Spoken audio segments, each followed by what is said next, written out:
দ্বিতীয়বারের মতো মা হয়েছেন অভিনেত্রী শবনম বুবলী। পুত্র শেহজাদ খান বীরের পর এবার কন্যা সন্তানের জন্ম দিলেন তিনি। শুক্রবার ৫ জুন একটি পোস্টে ভক্ত অনুরাগীদের এই সুখবর জানান শবনম বুবলী।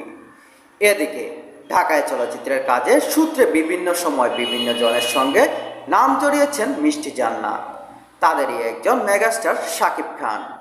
এমনকি শাকিব খানের তৃতীয় স্ত্রী হতে যাচ্ছেন মিষ্টি, এমন গুঞ্জন চৌড়া হয়েছিল চলচ্চিত্র পাড়ায়।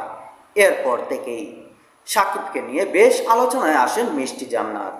প্রায় মেগাস্টারকে নিয়ে সামাজিক যোগাযোগ মাধ্যমে কৌতূহল জাগান দিয়ে পোস্ট দিতে দেখা যায় এ নায়িকাকে। গত বছরে জুলাইয়ে একটি সংবাদ মাধ্যমের সাক্ষাৎকারে অনুষ্ঠানে হাজির হয়ে শাকিবকে নিয়ে খোলামেলা কথা বলেন মিষ্টি জান্নাত। শাকিব প্রসঙ্গে তিনি বলেন, শাকিব খানকে নিয়ে ভাইরাল হওয়া বা তার নাম ভাঙিয়ে চলার কোনো ইচ্ছা আমার নেই। আমি কারো পা ধরে নায়িকা হয়নি।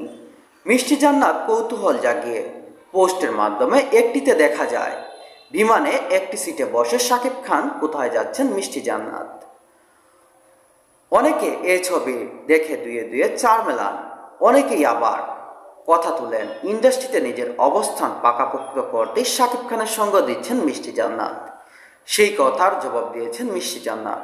শুধু তাই নয়, শাকিবের সঙ্গে এক অন্যরকম সম্পর্ক আছে বলে ইঙ্গিত দিয়েছেন মিষ্টি জান্নাত। বলেছেন, আমি কারো পা ধরে নায়িকা হই নাই। শাকিবের সঙ্গে যখন ওই যে আমার প্লেনের ছবিটা, ওই দিনই ওর বাসায় আমি গিয়েছিলাম। উপর থেকে মার কাছ থেকে খাবার নিয়ে এসে বলল, এই নাও